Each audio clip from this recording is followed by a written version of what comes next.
اعوذ باللہ من الشیطان الرجیم بسم اللہ الرحمن الرحیم هو اللہ الذی لا الہ الا هو الملک القدوس السلام المؤمن المہیمن العزیز الی آخر الآیہ۔ اللہ رب العالمین کے پیارے اور حسین ناموں کا تذکرہ چل رہا ہے جس کے کئی ایپیسوڈ ہو چکے ہیں۔ آج کے اس درس میں اللہ کے دو نام القدوس اور السبوح کے متعلق ہم اور آپ سنیں گے اور جانیں گے۔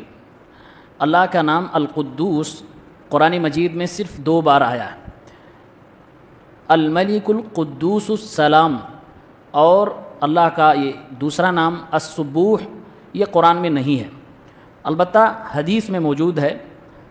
اللہ کے نبی صلی اللہ علیہ وسلم رکوع اور سجدے کی حالت میں ایک دعا پڑھتے تھے، سبوح قدوس رب الملائکۃ والروح، جیسا کہ حضرت عائشہ رضی اللہ عنہا نے بیان دیا ہے۔ تو سبوح یہ بھی اللہ کا نام، قدوس یہ بھی اللہ کا نام، اس حدیث سے اللہ کا نام سبوح ثابت ہوتا ہے۔ ان دونوں ناموں کا معنی کیا ہوتا ہے؟ دونوں ناموں کا معنی ہوتا ہے تمام عیب اور نقص سے اللہ رب العالمین کو بری قرار دینا، اسی کو سبوح اور اسی کو قدوس کہتے ہیں۔ یعنی اللہ رب العالمین کی ذات ہر قسم کے عیب اور نقص سے پاک ہے، اسی سے بنا ہے سبحانک، سبحان اللہ، یعنی اللہ رب العالمین پاک ہے۔ کن چیزوں سے پاک ہے؟ ہر عیب کی چیز سے پاک ہے، ہر نقص سے اللہ تعالیٰ پاک ہے۔ قرآن میں دوسری جگہ کہا گیا لیس کمثلہ شیء وہو السمیع البصیر، اللہ کی طرف کچھ بھی نہیں ہے، اللہ تعالیٰ سننے والا ہے اور دیکھنے والا ہے۔ اللہ تعالیٰ کی پاکی اگر بیان کی جائے تو 2 طریقے سے بیان کی جائے گی۔ نمبر 1، اللہ کی جو صفات ہے وہ صفات کمال کے درجے تک پہنچی ہوئی ہیں، منتہا تک پہنچی ہوئی ہیں، اس کے جو بھی اپوزٹ ہے ان تمام چیزوں سے اللہ تعالیٰ کو پاک قرار دینا۔ جیسے اللہ رب العالمین صفت علم سے متصف ہے، اللہ علیم ہے، علام ہے، علم رکھنے والا ہے۔ اب اس کا جو الٹا ہے جہالت، بھول جانا، اللہ تعالیٰ ان تمام چیزوں سے پاک ہے۔ اسی طریقے سے اللہ تعالیٰ صفت قدرت سے متصف ہے، اللہ قدیر ہے، اس کا الٹا ہے اللہ تعالیٰ کے لیے صفت عجز کا انکار کرنا، یعنی اللہ تعالیٰ عاجزی سے، تھک جانے سے، ان تمام چیزوں سے پاک ہے۔ اللہ تعالیٰ کے لیے صفت حیات ہے، زندگی کا ثبوت ہے۔ اب اس کے اپوزٹ میں آتا ہے موت، اونگ، تو اللہ تعالیٰ موت سے، اونگ سے، نیند سے پاک ہے۔ اللہ رب العالمین انصاف کرنے والا ہے، اس کے اپوزٹ میں آتا ہے ظلم، اللہ تعالیٰ ظلم سے پاک ہے۔ اللہ تعالیٰ بے نیاز ہے، اس کے اپوزٹ میں آتا ہے ضرورت مند، محتاج، اللہ تعالیٰ ضرورت سے، حاجت سے پاک ہے۔ اللہ تعالیٰ حکیم ہے، صفت حکمت اور رحمت سے متصف ہے، اس کے اپوزٹ میں آتا ہے عبث، یوں ہی، بیکار، اللہ تعالیٰ ان ساری صفات سے پاک ہے۔ تو اللہ تعالیٰ کی پاکی بیان کرنے کا ایک طریقہ یہ ہے کہ اللہ تعالیٰ کی جو صفات ثابت ہیں اس کے جو اپوزٹ ہیں ان تمام چیزوں سے اللہ تعالیٰ کو بری اور پاک ماننا اور گرداننا۔ دوسرا طریقہ ہے اللہ تعالیٰ کے برابر میں یا اللہ کے جیسا اللہ کی مخلوقات میں سے کسی کو بھی نہ ماننا، یہ بھی اللہ کی پاکی بیان کرنا ہے، اللہ کی تسبیح بیان کرنا ہے۔ کسی بھی اعتبار سے کوئی بھی مخلوق اللہ تعالیٰ کے برابر نہیں ہو سکتی ہے، کسی ایک صفت میں بھی برابر نہیں ہو سکتی ہے۔ انجینئر محمد علی مرزا نے ایک اپنی ویڈیو میں کہا، اس کے الفاظ ہیں کہ انسان جنت میں جانے کے بعد منی خدا بن جائے گا۔ کیوں؟ اللہ تعالیٰ کو کبھی موت نہیں آئے گی، اور جنتی جنت میں جانے کے بعد وہ کبھی اس کو موت نہیں آئے گی، اس کا مطلب وہ منی خدا ہو جائے گا۔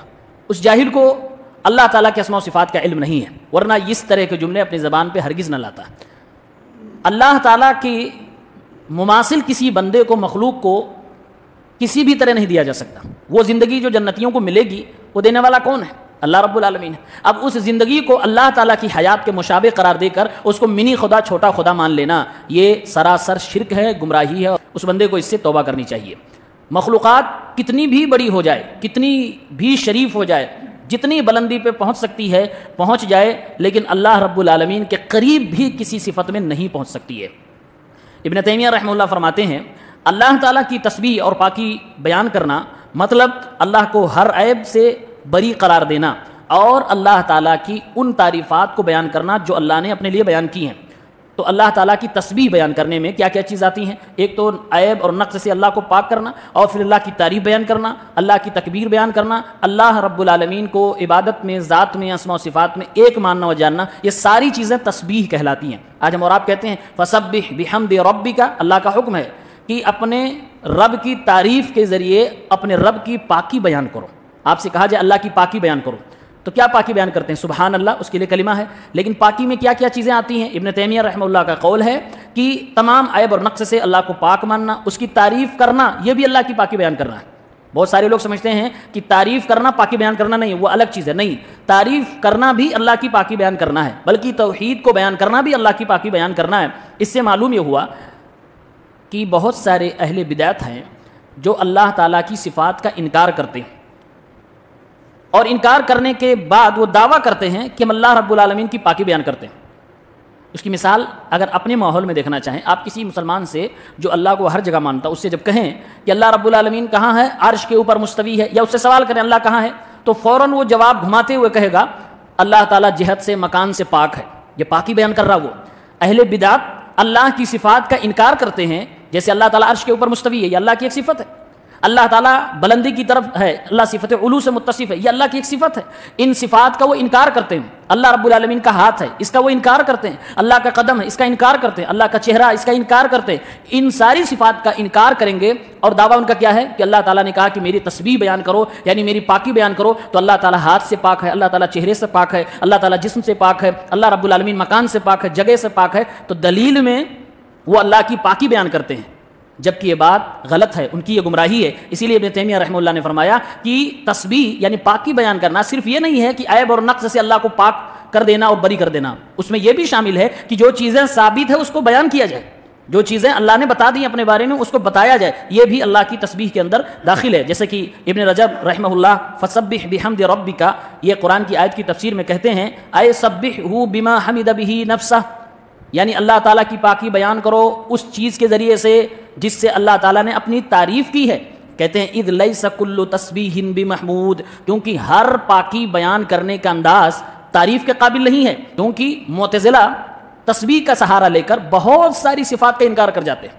آج کل اپنے یہاں جو سماج میں مسلمان موجود ہیں جو اس طرح کی باتیں ذکر کر کے اللہ تعالیٰ کی بہت ساری صفات کا انکار کر رہے ہیں، ان کی طرف اشارہ کرتے ہوئے کہا یہ معتزلہ معطلہ جو ہیں یہ تسبیح اور پاکی کا نام لے کر بہت ساری صفات کا انکار کر جاتے ہیں. تو معلوم یہ ہوا کہ اللہ تعالیٰ کی تسبیح، اللہ تعالیٰ کی تقدیس، اللہ تعالیٰ کی پاکی قرآن و سنت کی دلیلوں اور صحابہ کرام اور سلف کے منہج کے مطابق بیان کیا جائے گا، قیاس کے مطابق نہیں بیان کیا جائے جیسا کہ یہ لوگ بیان کرتے ہیں کہ اگر اللہ کو ہم نے اوپر مان لیا تو گویا کہ دائیں بائیں اور نیچے نہیں ہے، اگر اللہ کو عرش کے اوپر مان لیا تو گویا کہ اللہ تعالیٰ کے ایک مکان ہم نے خاص کر دیا. تو یہ عقل کے مطابق اس چیز کا فیصلہ کر رہے ہیں، اس لیے یہ لوگ گمراہ ہیں. اگر دلائل اور صحابہ اور منہج سلف پر کرتے تو اس طرح گمراہی نہ ہوتی.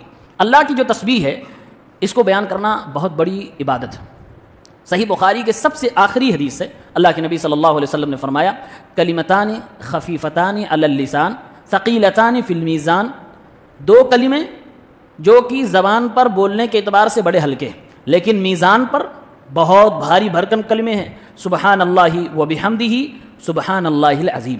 دونوں میں اللہ تعالیٰ کی تسبیح ہے، سبحان اللہ و بحمدہ سبحان اللہ العظیم. تو یہ اللہ تعالیٰ کی عبادت ہے اور بہت بڑی عبادت ہے کہ اللہ تعالیٰ کی پاکی کو بیان کیا جائے. بلکہ قرآن کریم کے بیان کے مطابق ساری مخلوقات کی نماز کیا ہے؟ تسبیح بیان کرنا.